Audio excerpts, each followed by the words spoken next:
What is up?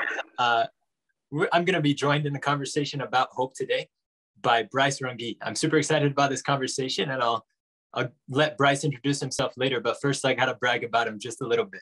He's a Hope Squad advisor in Prosper, Texas. Also an author of the book, Wake Up, Wake Up, Wake Up. And maybe he could put some more emphasis and explain that to us a little better. He's a former Division I football player and a pro rollerblader. So quite an interesting career and collection of life experiences. Bryce, how are you doing, man? Man, I am doing awesome. Awesome. It's great to finally connect. And I know you had a little procedure here last week, right? So yes, yeah, I had my wisdom teeth taken out, but I'm back drinking out of a straw and everything. There you go. Well, I'm glad you're back. Yes, things are good. Thank you for being patient with me. And I'm glad we're able to meet today and talk. For those of you who don't know, I'm Noah Canon George, a member of the Hope Squad National Council. And I get the privilege today to talk with Bryce a little bit about Hope Squad and about the other things that he does and how that relates to bringing hope, specifically around suicide prevention and promoting mental health.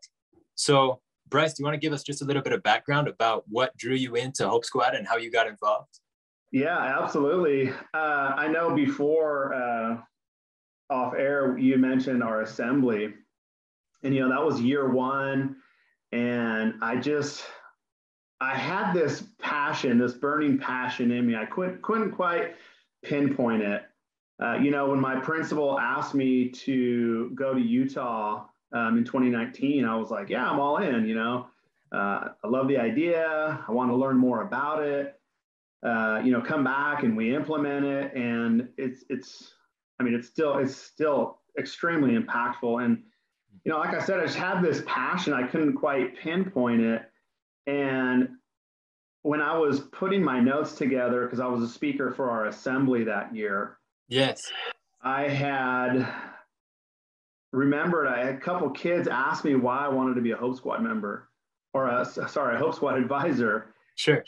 And, after I had thought about it, there was one evening when I was up in the attic and I was looking through some old boxes. I think I was looking for some paperwork or something. And my wife always gives me a hard time because I keep everything.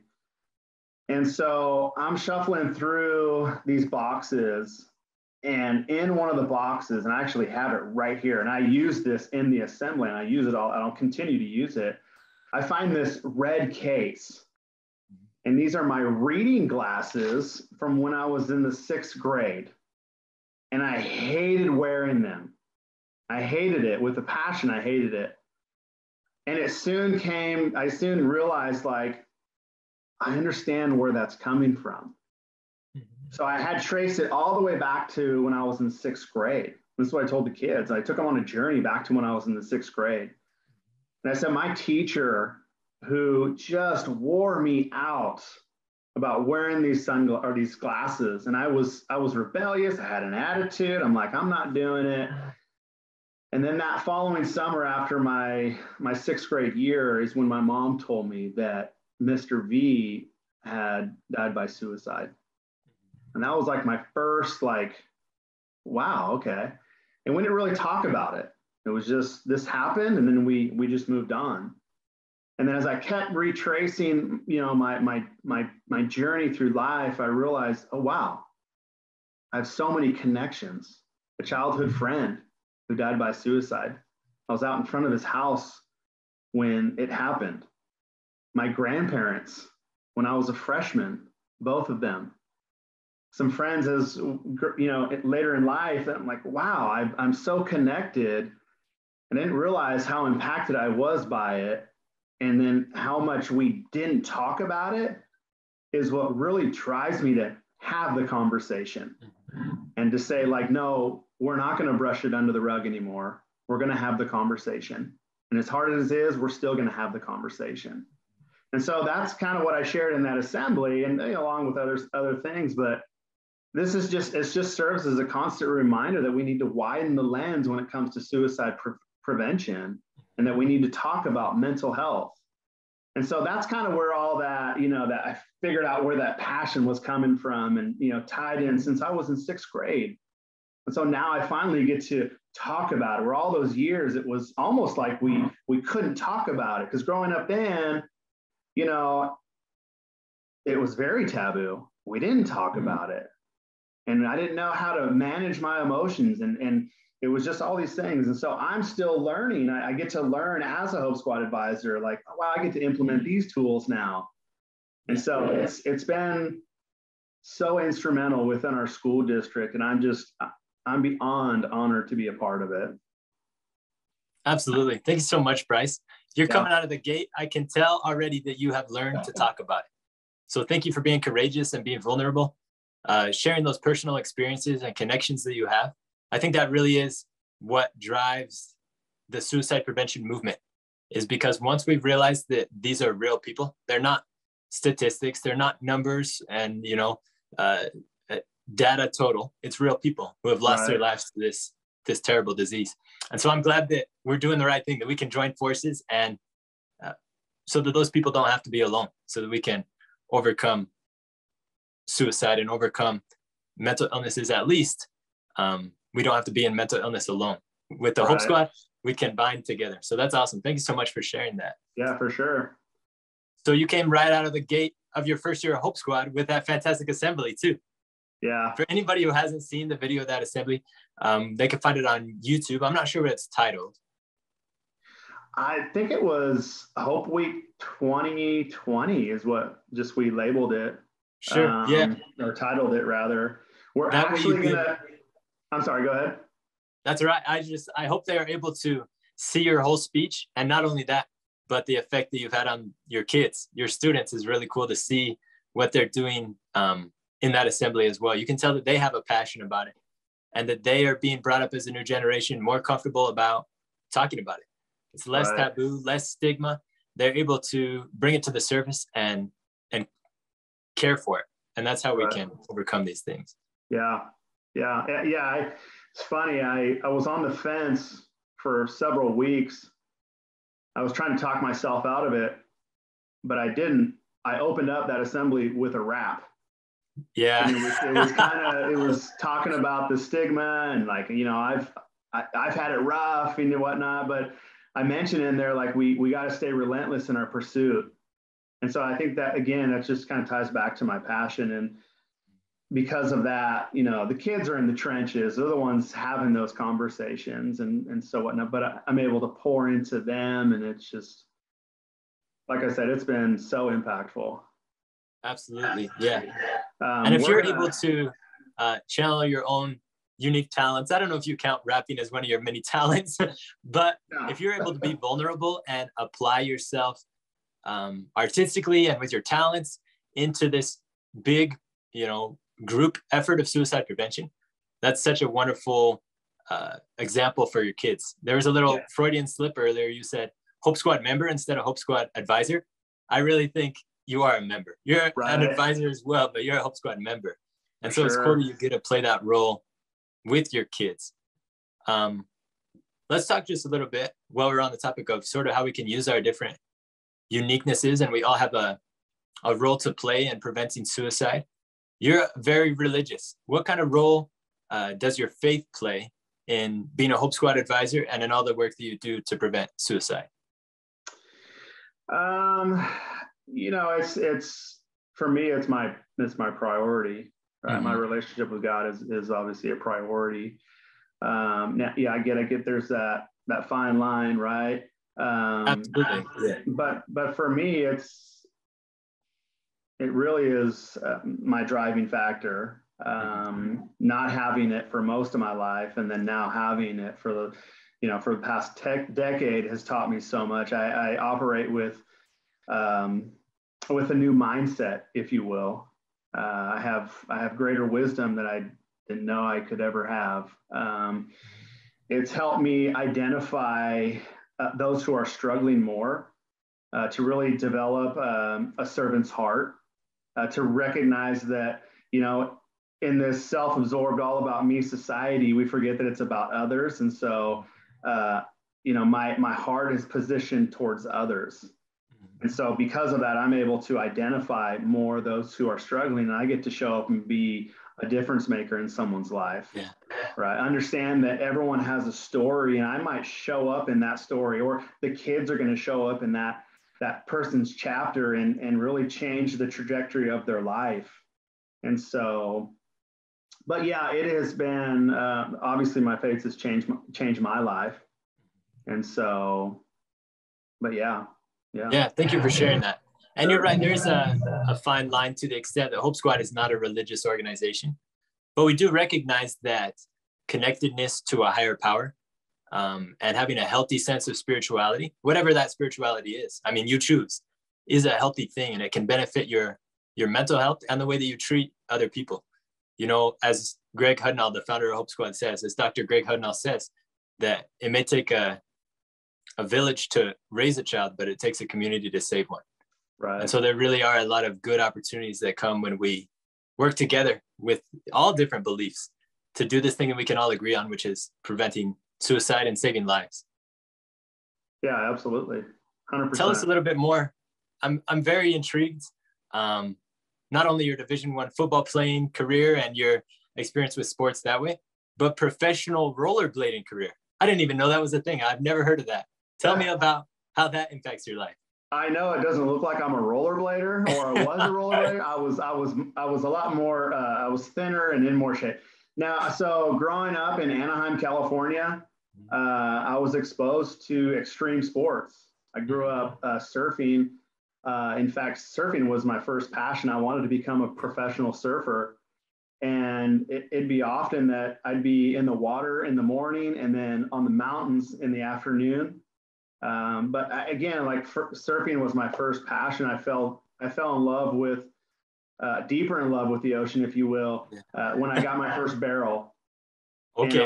I was 12 years old, and I'm like, oh, this is awesome, right? And so I would love sitting in the lineup and just watching the waves roll in and just waiting. And then I eventually got tired of waiting. Like, what's next, right? I'm seeking something else. And so I discovered a talent that took me and my childhood friend all over the country, which was at the time when it came on the scene, it was rollerblading, and a lot of people would think it's, the rollerblades and the spandex on the boardwalk, and we're like, no, we're the guys with the long hair and the baggy pants and the bad attitudes. We're the guys tearing up the handrails and flipping upside down. So that's what I did, and so we became very, very good. We ended up, like I said, touring the country. We were in competitions. We were in videos, magazines. We were signing autographs. We thought we were pretty cool. And then our growing fame, it encouraged one of my older brothers to start a clothing company geared towards the extreme sports. And that just kind of elevated our status, if you will. Yeah. And it just took us to new heights. And like I said, we were in movies or skate videos and magazines, and it was fun. But unfortunately, the partying scene took over. And so that became our focus. And then the clothing company kind of fizzled out. And then so did our skating career. And so, well, there you go. That was it. But it was fun while it lasted. So I did that all the way about sophomore, junior year, that transition, up until about 20, 21, 22. So I did that for a while. I played football in high school. So I'll switch over to the football part, right? Although I didn't want to. Football was kind of forced by my dad. And so I did play. I played all 4 years. My senior year rolled around. I'm like, I don't really want to play. I'm too big into the skating. I don't want to do this. I just want to focus on skating. And my dad's like, no, pretty sure you're playing. So I'm like, okay, well, I do want a roof over my head, so I guess I'll play. And the crazy thing is, I wasn't all that bad. I started on offense, defense. I was on special teams. And, when I look back, I'm like, oh, man, because I wasn't given the effort that a lot of guys were putting in that just got in on a couple plays during a game. And here I am starting both ways. I could kind of care less. I remember getting letters from colleges and I never even opened them. I just threw them in the trash. And then that's when that skating, you know, the rollerblades replaced the cleats, and it was on until about 6 years after barely graduating high school. Things kind of took a turn for the worse. No direction, no guidance. You know, I didn't have a college degree. What's college at this point, right? And so I ended up working with my brother at the high school that we graduated from. He was working there and he was coaching. He's like, because you're headed down a bad path, come work with me and come help coach football. And I'm like, I don't want to coach football. He's like, what else are you going to do? Okay, so I do. And weird thing is, a couple weeks in coaching, I started having flashbacks of when I played in high school. And I'm like, okay. And it wasn't just once, it was repetitive flashbacks. And then it was dreams of playing. And I'm like, this is weird. Okay. And so I talked to my brother and he's like, well, I can't interpret your dreams, but what I could tell you is, why don't you go over to Fullerton Junior College, which was a community college right down the road, see about playing football, enroll in some classes, get going in the right direction. Yeah. And so that's what I did. I went over to Fullerton and introduced myself to the coaches, and they looked at me like I was crazy. I'm 24 at this point. I'm out of shape. Again, no real direction, but I just had this feeling inside. I'm like, this is what I should be doing. And I went back and I spent 1 year training, got rid of a lot of the people that I shouldn't have been hanging out with in the first place.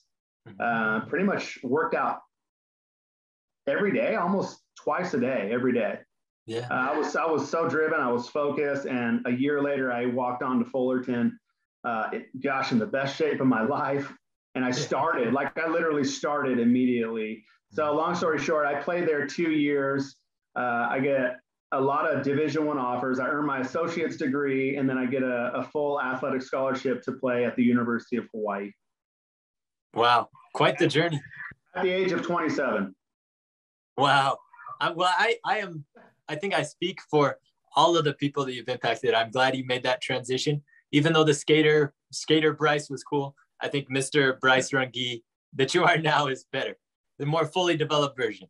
Oh yeah. All that, those lessons, and finally when I took time to learn from them have really transformed me. And I pursued the NFL for a couple years, and I was real close a couple times. It didn't work out. And instead of just kind of, just being so critical and, being bad, I went through depression over that, because I thought, I'm playing on Sundays and I'm going to make some money, and it didn't work out. And then I don't have a college degree. So I'm like, all this stuff against me. And so, I'm so grateful that I was able to turn my life around. But again, now I could say, like, well, I see it being used for a greater purpose. Yeah. So that's what I'm on passion. That's what I'm on fire for. So you talk a lot about being a change maker and how that's one of your highest aspirations, one of the things that you aim to do every single day. Could you talk just a little bit about what that means, first off? And then second of all, who are some of the change makers and instrumental people in your life who helped you? You mentioned your brother, who helped you kind of turn around and change that path. Yeah. I guess kind of like I said, using my stories to connect with, kids or adults, and that being using that as a catalyst to help change the direction that they're going, or, and I've always found, I guess, because I've been through quite a bit. I've experienced a lot of different things. It's been a roller coaster, really. And so I'm always able to find something and connect with another person, and that often is the catalyst. And so again, just using my experience and using the wisdom that I've gained over the last several years, and my educational insight, and applying that has really helped. Some people, like my brother Brad, he's always been one of my biggest supporters. My wife, gosh, my kids, although they're 2 and 9 months, my 12-year-old has been probably one of my biggest, I don't know what reasons why, if you will. Yeah. We, been through a divorce, and I was single dad, and just he's been by my side, and this is why we're going to be doing this. This is why we're going to get out of this 1-bedroom apartment. It's why we're not going to be on government assistance anymore. We're going to continue to grow. We're going to get better. And but yeah, I think the list is really long, to be honest with you. Yeah. That people who have showed up in my life, even strangers at just different times, have encouraged me to continue to fight. And so, yeah. I think the beautiful thing as a Hope Squad member, that's the opportunity that you're given every single day, is to be a change maker, to be an influence in somebody's life for good. And sometimes in our world, it may seem like those are far and few between. But just like you said, I mean, countless numbers of people who, with their 2 minutes a day that they spend with you, or their 5 minutes a day that they see you, if you're really able to be a source of positivity and a source of truth, but more than that, a listener, someone who can really be present with the people around you, that is a powerful skill to have. And it helps to bring people hope. You talk about how your son is a big reason why human connectivity is the most powerful thing. Our relationships can be an anchor for us throughout our lives. I host a podcast all about progress, and we talk about mental health and Hope Squad things. You host a podcast as well. Tell me a little bit about Home Sweet Home. Yeah. So I have a buddy of mine, Rod McCall, and he's got quite a journey also. Just to be transparent, he went through a divorce, and his child, he lost a child. So because of the divorce, yeah. So he's been through quite a bit, and so we've worked together for the last 10 years in Prosper ISD. He's a social studies, government teacher. He'll get mad if I said that. He's a government teacher. And we were talking, it might've been 2 summers ago, about how can we use our stories to impact people? How can we change people's lives, right? And so, let's not harbor them anymore, or hoard them, if you will. Let's spread this, and how can we reach a multitude of people? And so that's where well, what about podcast? He's like, I don't know how to do it. I don't know how to do it. Let's just buy the stuff and see what we can do. And that's what we did. And so he works on the content, and I do kind of the tech stuff. And we've been rocking and rolling. We'll have guests on, and it's really good. And so that whole thing came out of a place of, how could we help families connect? Yeah. Right. How could we strengthen the relationship? So my family was a little dysfunctional growing up. He had a great childhood growing up. His parents, now both of our parents are still alive, still married, but very different. But yeah, so we get to use our experiences, and again, the goal is to help enrich family lives. Help them connect deeper, and help them understand one another, help them listen and communicate better. I mean, I teach on that all the time. It's just an ever-going thing. Listen, how to be present, how to be an active listener. Because that's, I think, a lot of times where we miss or we drop the ball. It's just because we weren't listening. And so that's where that came out of. And so, like I said, we've been rocking and rolling and doing good. And so we really enjoy it. It's good for our soul to pour in to others. Yeah, that's fantastic. You mentioned some of the personal experiences that you have had with your family, as well as the people who you have known who you've lost to suicide, and also some of the struggles that your friend went through. I think it's important as a Hope Squad member to know that none of that disqualifies you at all.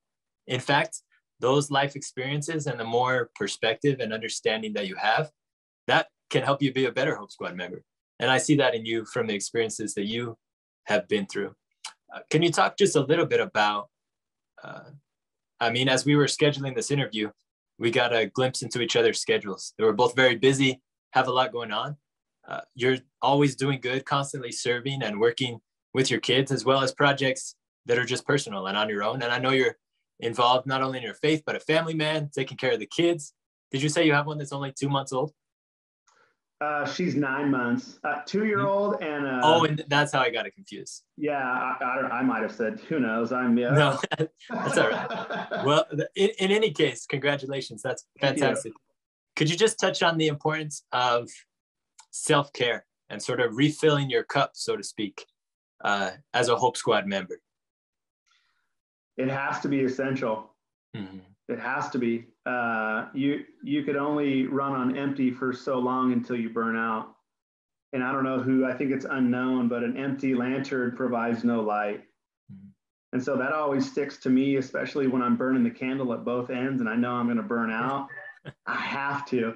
I have a problem with like slowing down, and like it's okay to take a break, because I feel like, there's always something that needs to be done. And listen, we're surrounded by weapons of mass distraction, and everything seems to like vie for our attention, and like we're being pulled in so many different directions. And I think it's so important to slow down, to breathe. And even if it takes, there's so many self-care tips that are 5 minutes and under that could really change the rest of your day.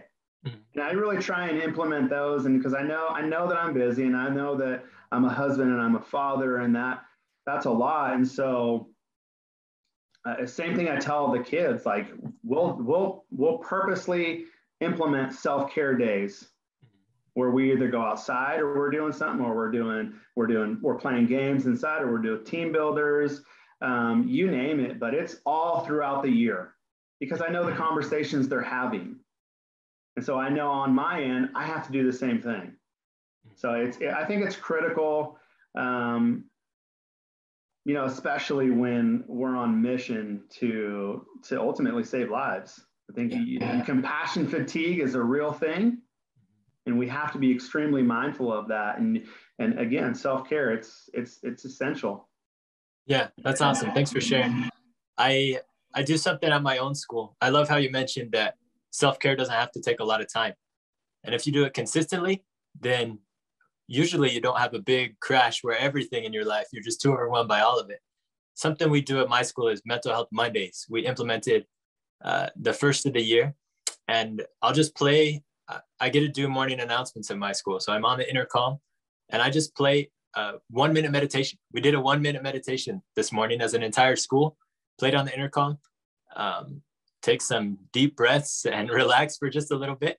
And I do think those little things can have a big impact. That's super cool that you're able to instill that in your students and teach them that at this young age. And as they start to grow and have more responsibilities and go and change the world and do awesome things, hopefully they keep those skills. And I'm sure they will. I'm sure they'll remember the importance of taking care of themselves.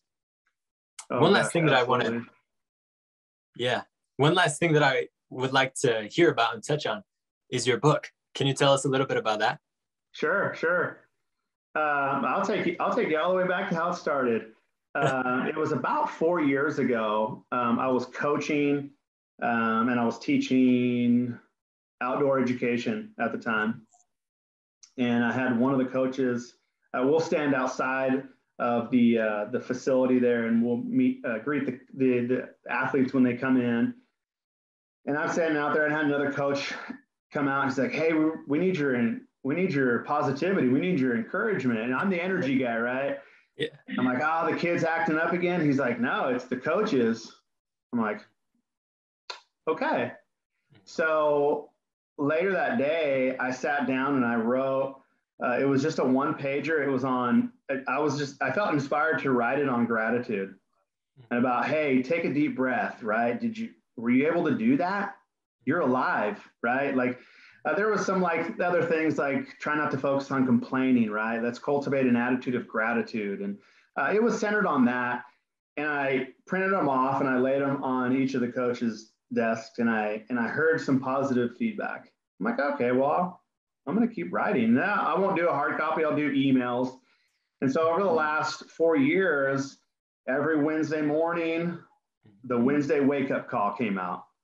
Yeah. And so my subscribers grew, and I'm like, all right, I'm doing good. And so I would tie in personal stories, and obviously that makes it more relatable. And a lot of people on the subscriber list know who I was and who I've become. And again, they get to see all these stories. And I knew I wanted to write a book. I didn't know it was going to be necessarily this in its format. And so I was sitting one night, I'm like, all right, so what's my book going to look like? And all of a sudden it just came to me. Do a 40-day devotional and call it Wake Up, Wake Up, Wake Up. And it just fell right into place. I got a publisher, and she was super helpful. They did an awesome job. And yeah, that's how that came to be. And it's doing well. It's impacting people's lives. It really focuses on, overcoming obstacles, the adversity that we're going to face in life. Yeah. That's how I said how we're going to. Yeah.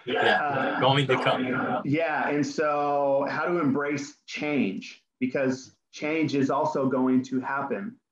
And it also really encourages people to think about their thought life, their self-talk, and their thought life. And it's broken down, it's easy reads. And at the end of each little chapter, there's critical thinking questions that kind of take you a little bit deeper into developing your thought life. And that's really the direction of it. And it's, like I said, it's been doing good. And so I'm proud of it. And it's, like I said, it's impacted people's lives. So that's good. Yeah, that's fantastic. You are impacting people's lives, Bryce. Oh, thank you. I'm super glad we were able to meet today, Bryce Runge, and talk about hope, talk about being a change maker, and how when we just start to talk about it, when we put these things out in the open, and when we let people that we care about know that we care, and we take the time to actually listen to them, it can be a very powerful thing. So thank you for doing that and for sharing that with the world through your book, through the podcast, and most importantly, just through your life. I mean, in the classroom, in your family, everywhere you go, it's who you are. And so that you can't separate it. Right. So thank you so much for being a source of hope. And thank you guys for tuning in to listen. This has been Bryce Runge in a conversation about hope.